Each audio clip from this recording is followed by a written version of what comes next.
Today I'm going to show you how to make what I call spaghetti pancakes. Just given the name spaghetti because they are long, thin pieces of pancake. Really fun to eat, quite light and delicious.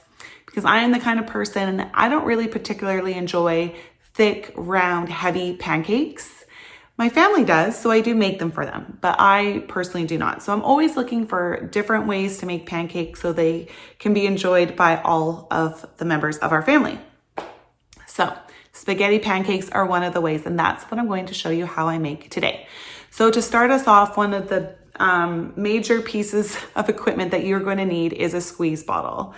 This is how you're going to get the long, thin lines created. Now, in order to get the pancake batter in the squeeze bottle, you will need a funnel. So these are very important items. Also, you are going to want 2 sets of tongs to help flip the pancakes over without burning your fingers. Some butter and a spatula to put on the grill, maple syrup, and icing sugar to make it look pretty, just to garnish it. And of course, your pancake batter and a grill to cook it on.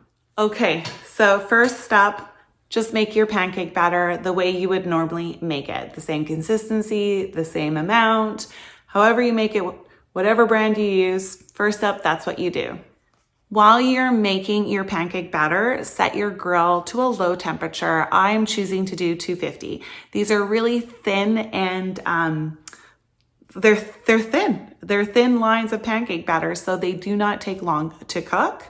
So a really low temperature, whatever your grill is like, because I don't know, it's just like the oven. Every temperature is different on every grill. So for me, I use 250. So as that's heating up, you're going to make your batter and then put the batter into the squeeze bottle. Okay, so the trick with filling up this bottle is to spoon in the pancake batter.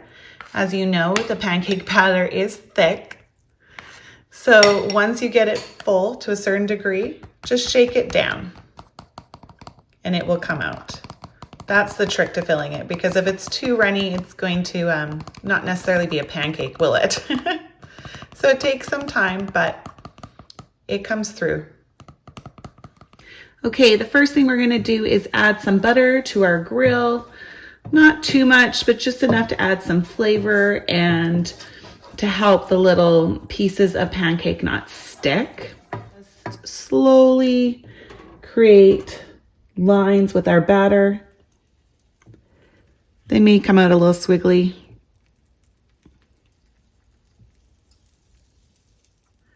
So try to fit as many as you can on the pan.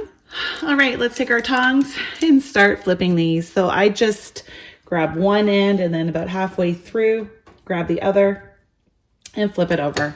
Sometimes it's very simple and other times it's a bit tricky, but it's okay. It doesn't really matter. The goal is just to get both sides cooked and baked. There, that one flipped nicely, didn't it?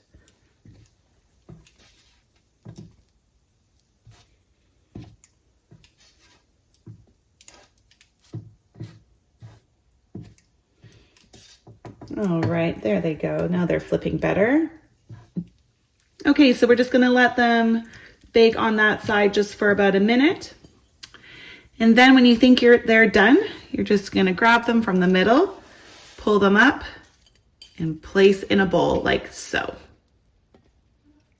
All right, so for a small child, that would be enough, but if you wanna feed an adult, we just do another round of that. A little bit more butter and a little more batter. There it comes.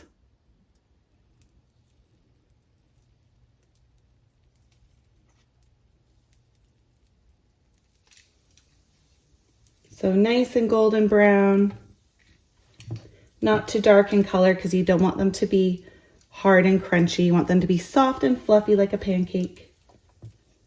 All right, let them bake here just for another minute and we'll get them in our bowl. All right, let's add them to the ones that we already have. There they are. Time to add some syrup. Now for the fun part, syrup. I don't particularly like a lot. And then just to make it look pretty, some icing sugar sprinkled on top. All right, that's it. I'm going to go and enjoy these pancakes now. I hope that in the very near future, you will be able to go and make these and enjoy some for yourself.